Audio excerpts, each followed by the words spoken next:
Pauliceia Desvairada, do mestre Mário de Andrade.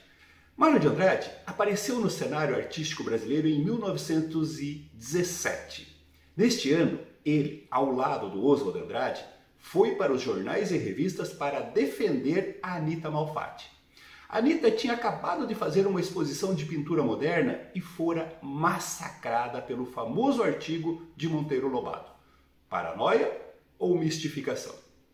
Começava ali uma união e um ativismo cultural que culminaria na Semana da Arte Moderna, 5 anos depois, em 1922.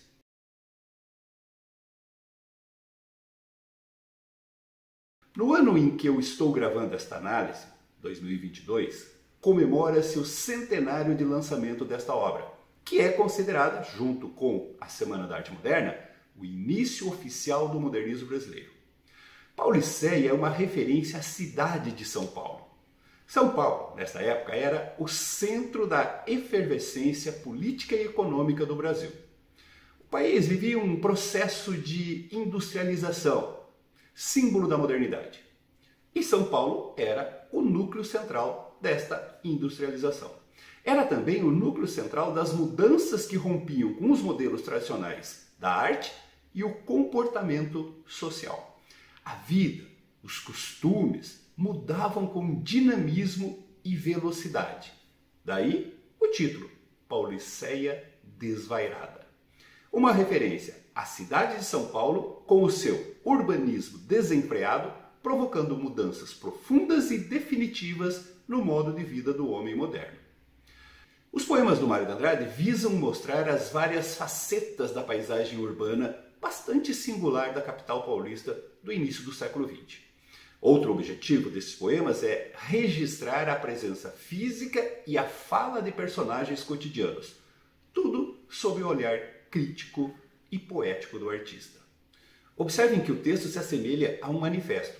Manifestos estavam muito na moda na época, principalmente por causa das vanguardas. O Mário começa o seu prefácio com a expressão "está fundado o desvairismo". Logo em seguida ele avisa que este prefácio, apesar de interessante, é inútil.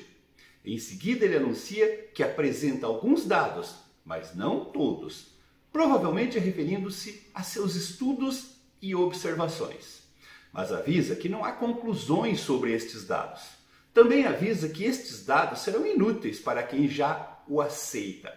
Servirão apenas para o prazer de alguns curiosos que poderão descobrir suas conclusões por conta própria, confrontando a obra e os dados.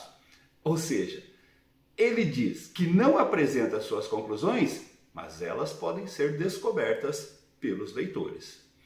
Também anuncia que considera tempo perdido tentar se explicar para quem o rejeita, antes mesmo de o ler.